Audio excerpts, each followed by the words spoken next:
ओम शांति। 18/3/71। विजयी बनने के लिए संग्रह और संग्राम की शक्ति आवश्यक। आज विशेष भट्ठी वालों के लिए बुलाया है। भट्ठी वालों ने क्या क्या धारणाएं की है वो देख रहे हैं। आज खास दो बातों की धारणाएं हर एक के इस साकार चित्र द्वारा देख रहे हैं।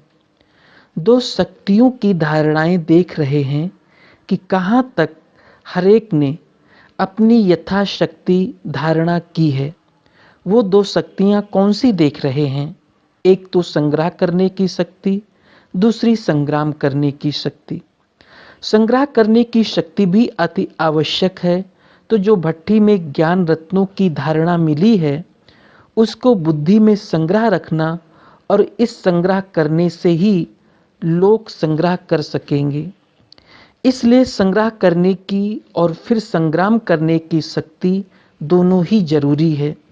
दोनों शक्तियां धारण की है। दोनों में कोई की भी कमी होगी तो कमी वाला कभी भी सदा विजयी नहीं बन सकता। जिसमें जितनी संग्रह करने की शक्ति है उतनी ही संग्राम करने की शक्ति रहती है। दोनों शक्तियां धारण करने के लिए भट्ठी में आए हो तो शक्ति स्वरूप बने हो। भट्ठी से कौन से वरदान प्राप्त किए हैं? भक्ति मार्ग में वरदान देते हैं ना, पुत्रवान भव, धनवान भव। लेकिन इस भट्ठी से क्या मुख्य वरदान मिला? शिक्षक बने व मास्टर वरदाता भी बने।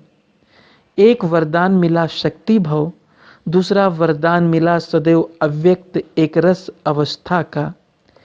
इन दोनों वरदानों में दोनों ही बातें समाई हुई है। ये दोनों ही वरदान प्राप्त करके संपत्तिवान बनकर अपना प्रैक्टिकल सबूत दिखाने के लिए जाना है। ऐसे नहीं समझना कि घर जा रहे हैं व अपने स्थान पर जा रहे हैं। लेकिन जो शक्तियाँ व वरदान लिए हैं उन्हों को प्रैक्टिकल करने के लिए विश्व स्टेज पर रहे हैं, ऐसे समझना है। स्टेज पर एक्टर की कौन सी मुख्य बातें ध्यान में रहती है? अटेंशन और एक्यूरेसी। ये दोनों ही बातें याद रहती है।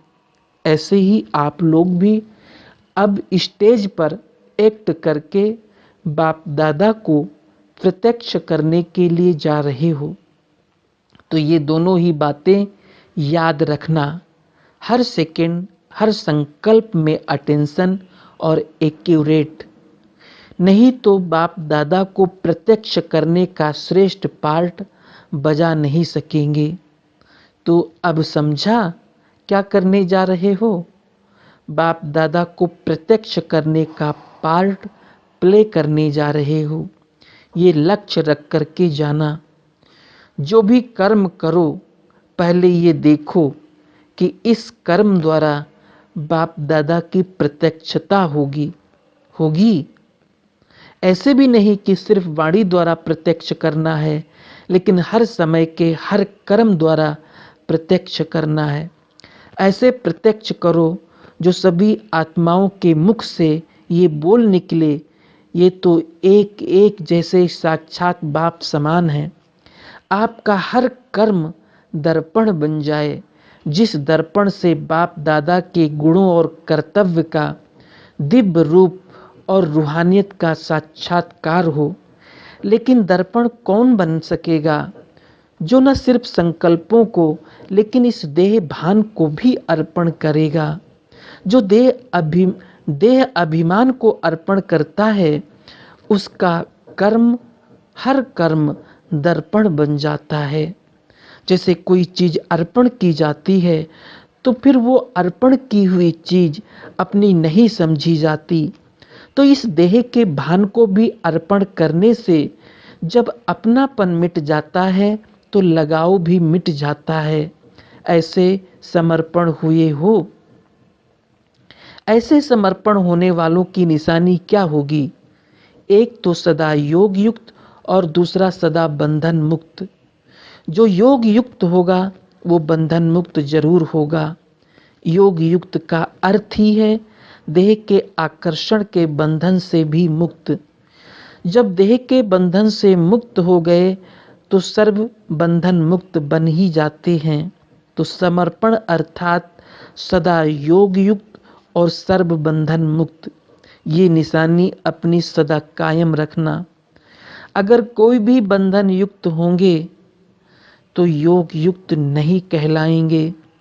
जो योग युक्त होगा तो उनकी परख ये भी होगी जो उनका हर संकल्प हर कर्म योग युक्त होगा। क्योंकि जो भी युक्तियां सर्व प्रकार की मिली हैं उन युक्तियों की धारणाओं के कारण युक्ति युक्त और योग युक्त रहेंगे। समझा परख की निशानी। इससे अपने आप को समझ सकते हो कि कहाँ तक पहुँचे हैं। इसलिए कहा कि संग्रह और संग्राम की शक्ति दोनों भर कर जाना। रिजल्ट क्या देखी? सर्टिफिकेट मिला। एक अपने आप से सेटिस्फाइड होने का सर्टिफिकेट लेना है, दूसरा सर्व को सेटिस्फाइड करने का सर्टिफिकेट लेना है, तीसरा संपूर्ण समर्पण बनने का। समर्पण ये नहीं कि आबू में आकर बैठ जाएं, तो समर्पण होने का भी सर्टिफिकेट लेना है। चौथा जो भी ज्ञान की युक्तियां मिली हैं उनको संग्रह करने की शक्ति का सर्टिफिकेट भी लेना है। ये 4 सर्टिफिकेट अपनी टीचर से लेकर जाना। कोई बात में 100% मार्क्स भी इस ग्रुप को है। वो कौन सी बात? पुरुषार्थ के भोलेपन में 100% है। पुरुषार्थ में भोलापन ही अलबेलापन है। और एक विशेष गुण भी है, वो ये है कि सभी अपने को परिवर्तन करने की तीव्र इच्छा जरूर है। इसलिए बाप दादा इस ग्रुप को उम्मीदवार ग्रुप समझते हैं, लेकिन उम्मीदें तब पूरी कर सकेंगे जब सदैव नम्र चित्त होकर चलेंगे। उम्मीदवार क्वालिटी हो, लेकिन जो क्वालिटीज मिली है उनको धारण करते चलेंगे तो प्रत्यक्ष सबूत दे सकेंगे। समझा? ज्ञान का साज सुनने में और राज सुनने में अच्छा है, लेकिन अब क्या करना है? राजयुक्त बनना है। योग अच्छा है, लेकिन योग युक्त बनना है। बंधन मुक्त बनने की इच्छा है, लेकिन पहले देह अभिमान का बंधन तोड़ना है, फिर सर्व बंधन मुक्त आप ही बन जाएंगे। समझा? अभी यही कोशिश करना। सबूत मूर्त और सपूत बनना है। शक्तिवान और संपत्तिवान बने हो। हर एक ने अपने आप से प्रतिज्ञा भी की है। जो प्रतिज्ञा की जाती है उसको पूर्ण करने के लिए पावर भी अवश्य इकट्ठी करेंगे। कितना भी सहन करना पड़े, सामना करना पड़े, लेकिन प्रतिज्ञा को पूरा करना ही है। ऐसी प्रतिज्ञा की है। भले सारे विश्व की आत्माएं मिलकर भी प्रतिज्ञा से हटाने की कोशिश करें तो भी प्रतिज्ञा से नहीं हटेंगे, लेकिन सामना करके संपूर्ण बन करके ही दिखाएंगे। ऐसी प्रतिज्ञा करने वालों का यादगार बना हुआ है अचल घर। तो सदैव ये याद रखना कि जैसा हमारा यादगार है वैसा अब बनना है। ये तो सहज है ना। स्थूल निशानी को याद रखने से नशा और निशाना याद रहेगा। ये जरूर अपने को समझना है कि सारे विश्व से चुने हुए हम विशेष आत्माएं हैं। जितनी विशेष आत्माएं उतनी हर कर्म में विशेषता होती है। विशेष आत्मा होना कम नहीं हो। सभी मधुबन निवासियों को अपने को प्रैक्टिकल विशेष आत्माएं दिखाकर अपने इस ग्रुप का नाम बाला करना है। ऐसा ही लक्ष्य रखना कि कहेंगे कम लेकिन करके दिखाएंगे। आपके इस ग्रुप की ये विशेषता देखेंगे। स्टेज पर जाकर ऐसा पार्ट बजाना जो सभी वंस मोर एक बार और ये करें। आपकी निमित्त टीचर आपके ग्रुप को बार बार निमंत्रण दे और ग्रुप्स को एक एग्जाम्पल बनकर दिखाना है। कोई अच्छा कर्म करके जाता है तो वो बार बार याद आता है, तो ये ग्रुप भी ऐसा कमाल करके दिखाए। ओम शांति।